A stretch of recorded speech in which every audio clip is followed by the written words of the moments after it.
This podcast may contain adult language and themes, or it might not. We're not really sure. We haven't recorded it yet.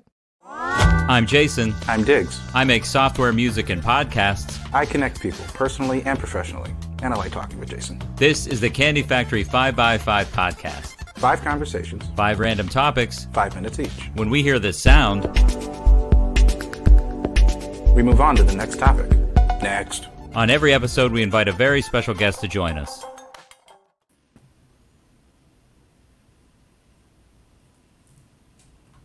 Yeah. Okay, that would be the moment where you say, "Hi, I'm Jose Johnson." Oh, hi. How you doing? Hi, I'm Jose Johnson. And who is Jose Johnson? Oh, the hell if I know who I am. Well, I'm going to tell you who Jose Johnson is.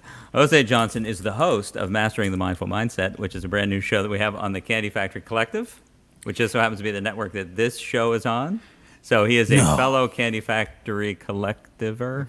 I'm a collector. Collector?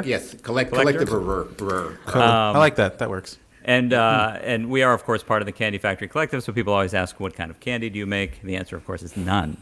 The Candy Factory is a co-working space here in Lancaster, Pennsylvania. We've been around for 10 years. The Candy Factory just celebrated its 10th anniversary, 10 years of co-working. So if you're an entrepreneur, remote worker, student, or anyone who just needs a place to work every day, especially during the COVID times when you need to get out of the house, check out Co-working in Lancaster. Schedule a tour. Come in and check it out. We have plenty of space. We follow all the safety guidelines. We mask up. We social distance, all that good stuff. Day passes are available for under $10. Monthly memberships start at $50. Nice. Suddenly, you will be tapped into this incredibly talented and diverse network we call the Candy Factory family, including both of these guys. Diggs, it's always a pleasure to see you, my friend. Welcome back. You too. It also feels like a little like deja vu. I feel like Jose's been here before. Jose has been here before. He is a repeat guest. We loved him offender. So much. Yes. We loved him so much. We said, come on back and join us for another episode of 5x5, which just so happens to be the 34th episode. And if you're new to the program, here's what you have in store for you today. Here's what we have in store for you today. My iPad, his name is Frank, is going to dish up 5 topics, 5 random topics. We're going to get 5 minutes to share our thoughts, our wisdom, our expertise about those 5 topics. Any mindfulness, Jose? Any mindfulness in that? Let's hope so, because I'm only prepared for that. And after those 5 topics, that'll be it. It'll be the fastest 5 minutes of podcasting. It will be our gift to the internet. Another magnificent episode of the Candy Factory 5x5. You guys ready to go? Let's do this. Let's see what Frank has in store for us today on episode 34 of the Candy Factory 5x5 podcast. Topic number 1 is bumper stickers. Ooh. Bumper stickers. Bumper stickers. I'm con on my own car. No bumper stickers ever? Because my thing is like, I might consider one of those like this car has been to this place things, but I usually don't remember to stop by the gift shop to buy those things. So it's but like no politics. I just don't like, I don't need to know who you voted for. No. Jose, keep it to yourself. Yeah, I've had them off and on, mostly as a young driver, but I wouldn't do that now. And I'm with you, Diggs. I mean, I certainly wouldn't want to have like my political stuff on there. I mean, it's great to express your opinions and your beliefs, but it's like when you supported the losing team for so many years. It's like, oh, you're one of you voted for McGovern. Okay, thanks. Glad to know that. Yep. Yeah, it's a tough call. I mean, especially today in the polarized world, like it could actually be dangerous now. Yeah. To have to have your political bumper sticker, your election bumper sticker on your car. I kind of grew out of it too. I kind of reached a point where I think when I was younger and I had the beater cars, I had the cheaper cars, it was more like, I'm going to dress that up with some like band stickers and some, funny things, or like if you're too close, whatever, you know what I mean? Yeah. Honk if you're whatever. But at some point I was just like, you know what? I paid a lot of money for this car. Pretty much. Yeah.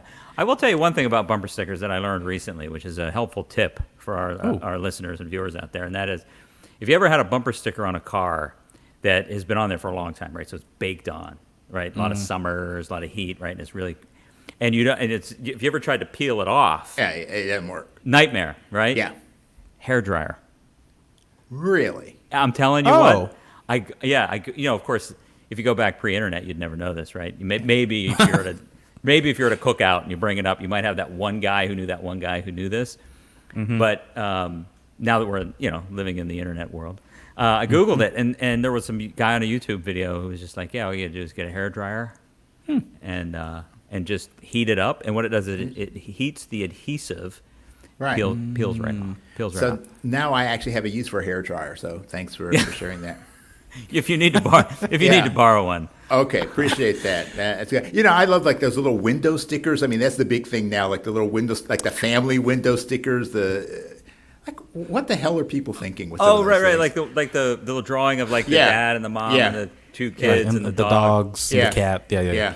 Yeah. Also, I'm okay with those I'm okay with window stickers in general, not necessarily the family ones, because there's the security thing of like, Yeah. well, if someone's casing your house and they can count how many people are in your family because it's on your car, and then it's like, oh, nobody's home. So that's a real thing that has That happened. sounds a little Yeah. paranoid to me. Yeah. It No. sounds Yeah. I did not make that up. That there was some. I'm not going to remember where this happened, but somewhere in suburbia that some person was casing houses that had that family sticker, and he would just count. All right, that person's gone. That person's gone. They're gone. Nobody's home.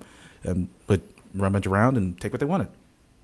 So for security purposes, then, Don't put bumper stickers or window stickers on your. well, that's the first part. But the second part is, for security purposes, you could actually leave the dog off. Ah. Oh, Get like a that's Rottweiler smart. or something, right? Yeah. And then get your family sticker, Sans dog. Maybe put like a cat or a little Pomeranian. Yeah. Chihuahua. Or like a little Chihuahua. Yeah, a bird. Yeah. Yeah. Gerbil. Whatever. Yeah, what's the bird gonna do to you? But get like 3 big dogs, big Dobermans or something. And That's- then yeah. and then that's a the good guy, idea. the burglar, the robber will be shocked. Yeah. those You have a bird, but you do actually have a bird, but I have like some sort of raptor, like Right. Like a pterodactyl. yeah, exactly. It's like those Middle Eastern hawks, Yeah, it's like- exactly. Now let me ask you about those window stickers for a minute, because do those, are they like those ones that sort of peel off, like they just sort of stick on there and they're just peelable? I Yeah, don't know what that is. 'cause- What is that adhesive? What is that? It's just it's static. It's what it is. It's the static. It's just kind of the same principle of like cling film, but more robust. Because my like Lancaster transplant sort of window sticker. I've transferred from 2 cars. It's okay. living in its 3rd car now. And that's a window sticker. Yeah. So yeah, I love those. I think those are great. I've also think that I speaking of, it's not a bumper sticker, but the decal.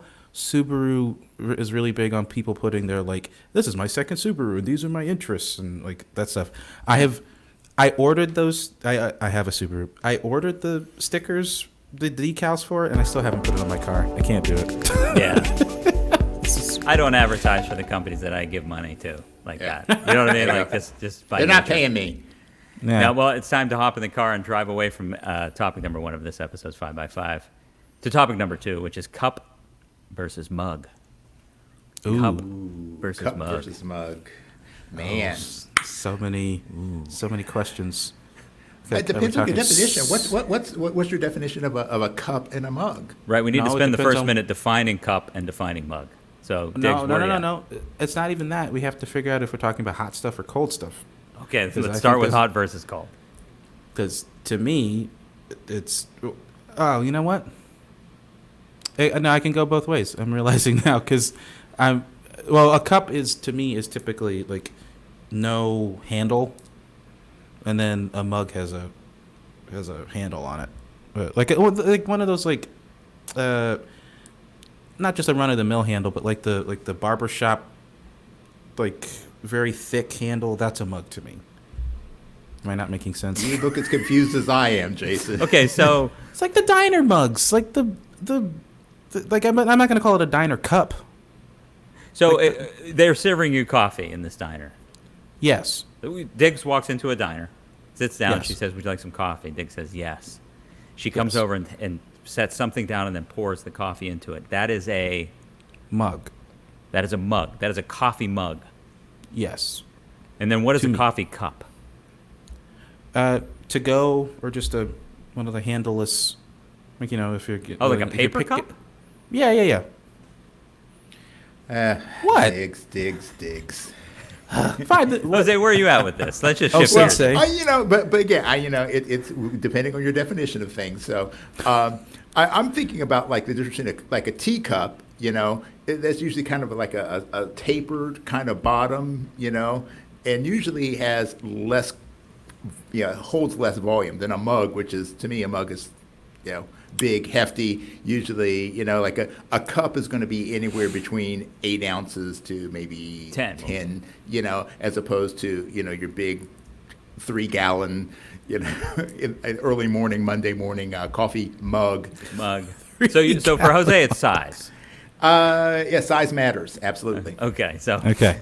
So there's some threshold of mass that once you cross it, a cup turns into a mug, is what I'm hearing. That's what I'm thinking, and in that case, especially when it comes to drinking coffee, I'm definitely mug all the way.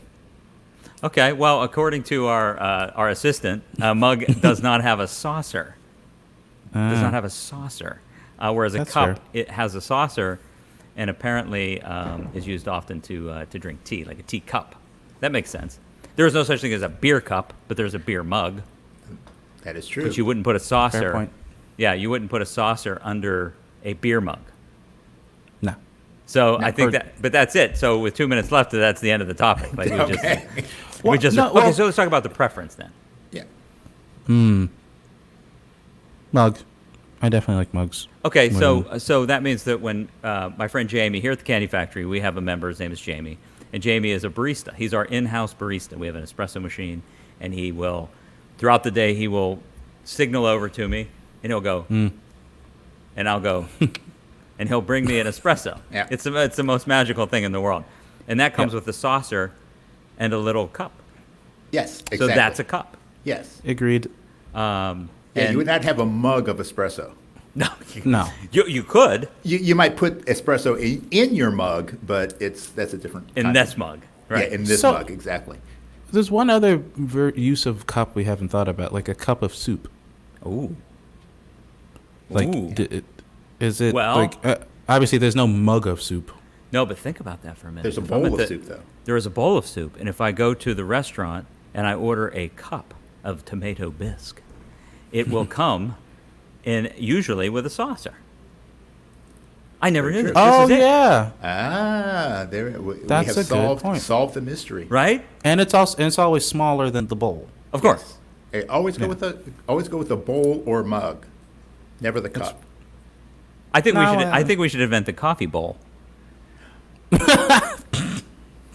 Like this. Are we licking it? Oh, okay. Yes, So it's yes. just Especially for mornings, right? yeah, that's fair. Uh-huh. No, I feel like in the morning it just needs to be an IV bag. Like I'm not trying to. I don't even want to do this. Just strap it Like, up. yeah. Yeah. Do you guys drink? Do you drink coffee in the afternoon? Oh yeah. Like, do you have a Yes. cutoff? Is there a cutoff? No. Will you Yes. drink coffee in the evening, Yeah, I would. Jose? Jose. Depends.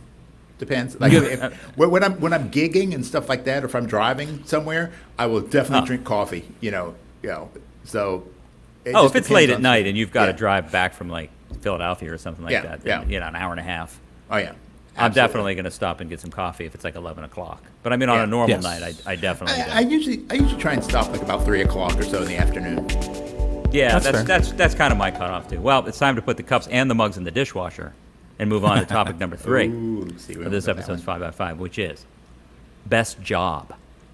Your best job. What was your best job ever? Best job. Wow. Yeah. That's a good one. My best job is actually the job I'm doing right now. Well, I know I was going to say that too, and that feels you- kind of cheap to say that. It feels kind of Cop-outs. like a cop out. Well, every job has got, like anything else, everything has got its own intrinsic value. So, like now, Right. I get to be I get to do all sorts of creative stuff. I get to help people. I really enjoy that. One of my jobs that I loved was working in a pizza shop. I loved that job. That's a great job. Did you drive or did you cook? Or No, I did was you cooking. I was inside. This is my high school Doing job. Okay. Yeah. Do you get the- Well, no, I did have to do the tossy things, but it's like making the pizzas and cooking the pizzas and tasting the pizzas and that was a great job. Isn't it interesting how like some of those jobs that you have, like I enjoy the job I have now. I'm an independent software developer, to get that out of the way. And Jose, since you completely botched our intro, you didn't actually tell us what you do or what your job is now, so we'll come back.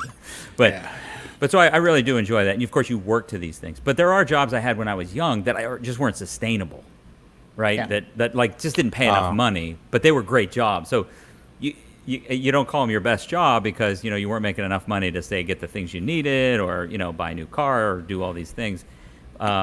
But they were just great jobs, like working at a pizza shop and you're in high school. That's a perfect example of one of those. Diggs, how about you? True. Well, I was just thinking of because it's not technically the best, but I loved when way back when I helped teach tennis to the younger crew of like kids that were part of the program. It's like once you got to a certain level, you could be hired as an assistant coach. That's awesome. And essentially just meant I got to hit for 2 more hours in a day because I had to go to the early class, which was where the youngins were, and then roll into our class. It was great. I loved it. That's a great job. The raccoon tan was something fierce. Yeah, I bet. Those days. I had a job one time in Nashville working at the auto auction. So I was a gigging musician and I was traveling some, and so I had to have a temp job, and this temp agency would place us in this auto auction, and you could kind of come and go, you know what I mean? Like, but I was there 5 days a week when I was in town for like a summer, or maybe a whole year. But the job was to move the cars. So I was on a van, and I would drive to a parking lot. Well, my van driver would drive to a parking lot. We would all get out. We would get into these, he'd be like, take all these Nissans, and we're going to take them over to lot 7. And we would get in the cars, and we would drive the cars, and then the van driver would pick us up, and we would go get more of them until they were all moved over there. And then we would go to lot 5 and get the Hondas and take those over to detail. And then we would and it was just all day. You would just nothing jump into, exotic? There were a lot of Lincolns. There must have been there were a lot of like Lincoln Town cars and that kind of thing. This was in the 90s, so they were really big. But the worst part of it was there were also the crime scene cars. Oh. That sometimes you had to move. Yeah, no black lights in those cars, please. No. It was bad. It was bad. The worst I ever found was a half-eaten pork chop in the back of one of the cars. And this is Tennessee in the summer. So I got in, I was like, wow, something's not right in this car. And I looked back, and there was like a pork chop with like 3 or 4 bites taken out of it. That didn't make it the best job, clearly. But I just loved the job. It was and I worked with such an awesome group, like just these random people, completely random people. My one van driver was like a mob guy from Connecticut who was on the run. These 2 Pakistani guys were in there whose like father was seeking asylum. It was weird. It was great. I loved it. Is that mob guy still on the run? I have no idea. He disappeared one day, and that was it. We never saw him again. He just was gone. Didn't he take the pork chop with him? His name was Charlie, or at least that's what he told. Yeah, maybe. He's like, I'm out of here. I got lunch. Free lunch. I'm on the road, man. But Jose, did you work at the pizza shop like the entire time you were in high school, or was it I worked for a little while, and then I started to do a lot more music stuff. So then my job became playing music. Yeah. So I've had a lot of fun jobs. Most of the most enjoyable ones in many ways were the worst paying ones. That's what I'm saying. Like I used to manage a men's clothing store, so that was always fun. Except for my paycheck went like immediately towards my wardrobe. So, did you get at least a discount? I got a great discount. All right. And I got a leather jacket. That just meant you bought more stuff. Yeah, exactly. That was the thing. And these things came in, and we were one of those consolidation ones, so that like all the other stores in our district. I don't know if you remember Chess King. I used to be Chess King. So all of the other stores in our district, when the stuff went on sale, they would eventually send it to our store. And man, I got this nice lambskin leather jacket for like $10 after my discount. It was insane. That's nice. Well, unfortunately, the 3 of us just got laid off And it's time to Yeah. move on to topic number 4 of this episode's 5x5. And we also need to get Diggs a cup of afternoon coffee here. Stargazing. No, just giving you a hard time. Stargazing is stargazing. Oh, do you mean like looking at Diggs as stargazing? I'm stargazing right now, my friend. Yes. Huh. I used to love. You know what's weird? So like my memory of doing that was taking Greyhound down south when my grandmother would plan the trips. I used to do this thing where when I could fit as a kid, used to be able to fit into the seat completely, like put my legs up or whatever. And we'd have a blanket, and like I would like put the blanket just so I could just see the stars like through the window. Oh yeah, because I'd always be sitting next to the window, and that was it. Like I couldn't really see like the cars, or I could see like obviously like the lights of the highway going by every now and then. But yeah, that was my favorite like stargazing moment, or moments as a kid. I can just see you, man. Just like a little tyke. Oh yeah, curled up in that Greyhound watching the stars. Oh yeah, it was fun. Jose, did you ever just gaze at the stars? Yeah. When I was younger, like high school, going back to that time again, I used to have a telescope. It wasn't a very good one, but I had a telescope, and I used to, like to go out and look at the stars, look at the moon. Didn't know shit about what I was looking at. Look at that! I couldn't find the Milky Way. That one's bright. Yeah, that one is not so bright. But even like today, to this current time, I find the level of enjoyment of just kind of looking at the night sky, and I'll do that a lot. Sit out on my deck after everybody goes to bed, where it's nice and quiet, and light up a cigar and have a glass of whiskey, and just sit there and look at the stars and look at the moon, and it don't get much better than that. I mean, there is something really remarkable about the whole idea that, when you're, especially the mind-blowing part about the light you see is actually, whatever, millions of years old. Right. I don't even know what it is. But it's like that you're seeing this light coming from so far. It's like it's unfathomable, Yep. Based on our own it's a sort of great word. spatial reality. What's that? That's a great word, unfathomable. Put that down for a topic. Unfathomable. I've never been much of a stargazer in terms of just like kind of like you, Jose, where I know anything about it. But I recall one thing that was really interesting back when I was maybe in middle school age, maybe 12, 13. And I remember I was camping out in the backyard with my next door neighbor, Joe. So me and Joe were the same age. We were buddies growing up. And one night we were like, oh, we're going to go camp out in the backyard, and late summer evening. And so we go out and we set up, but we didn't even have a tent. Like we had a little campfire, and we were just going to sleep on the ground. And I remember laying back, and it was getting late, and seeing like a shooting star. And being like, wow, did you see that? And he was like, yeah, that's weird. So we're just sitting there talking, and another one, and another one. And it turns out it was like this meteor shower. And we lay there for like 2 hours watching this meteor shower, and we had no idea, that it was like nowadays, it's everywhere, right? Like you can't, like people are talking about this stuff for weeks and getting ready for these astrological events or whatever. Or they're traveling to like I must find the darkest spot. And, Like it's a whole ordeal, and we didn't even know that it was going to happen. And we just so happened to be out there one night, and there was this full-on meteor shower. I mean, it was like fireworks, right? I don't know. Dozens of these things were flying around, sometimes 2 or 3 at once. And now we lived up in the kind of the mountains, western PA, so there wasn't a lot of light pollution, that sort of thing. So we really could see it.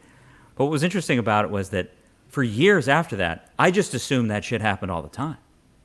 You know what I mean? Like I was just like, oh, maybe I'll go lay out in the backyard and watch all the shooting stars tonight. Yeah. And then I would get pretty disappointed. I'd be out there. I'd be like, must be a slow night. I don't know what's going on. I did that a number of times. I wasn't the sharpest knife in the drawer back in those days. Maybe not still. I don't know. Jury's out. But you know what I'm saying? Like, then one day I realized, that was actually an event. Yeah. That was like a thing that people got excited about, and it's going to happen once in whatever 30 years or something. What was Joe's? Was it Joe? Was that his name? Yeah, Joe. Yeah. Did he have the same thought? You mean that it's just a thing that happens?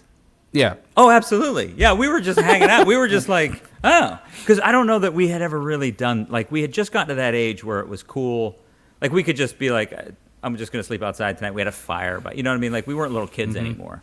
But we weren't right. teenagers to where we were out partying or, doing that sort of thing. We were still kind of hanging around the neighborhood. And, yeah, I guarantee you that he was just like, oh, yeah. Well, unfortunately, that meteor has landed, my friends, and it's time for topic number 5. Come on, give me some love, Jose. That was pretty good. Should we adopt metric? No. Should we adopt metric? I didn't know that their parents were putting them up for adoption. We should totally adopt metric. We should. Great kid, metric. Yeah. Great kid. Okay. Love what they do. Can I rephrase my? I'm not actually against it. I'm sorry. Should we? I mean, yeah, we're the only industrialized country that doesn't fully understand metric. But would we ever? The answer is no. I just don't think I don't think we would ever be able to roll out a program that would get people to switch to metric. You'd have to just start with kids and then ignore the adults for that to work. It just becomes a generational thing. It's like people not liking smoking. Like yes. These people just have to die off.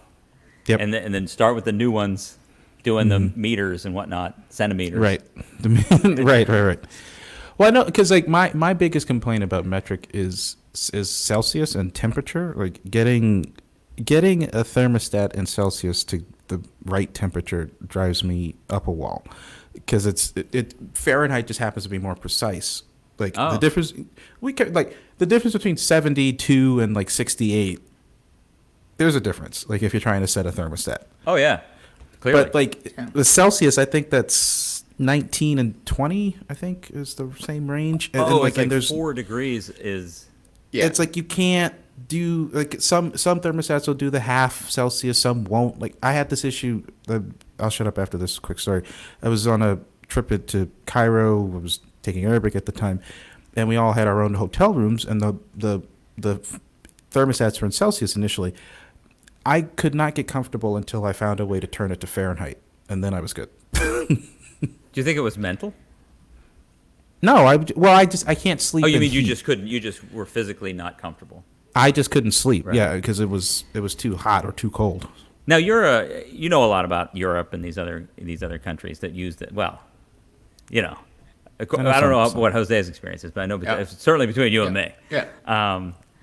So what do all the what countries don't use it? It's just us. That's it? It's just us.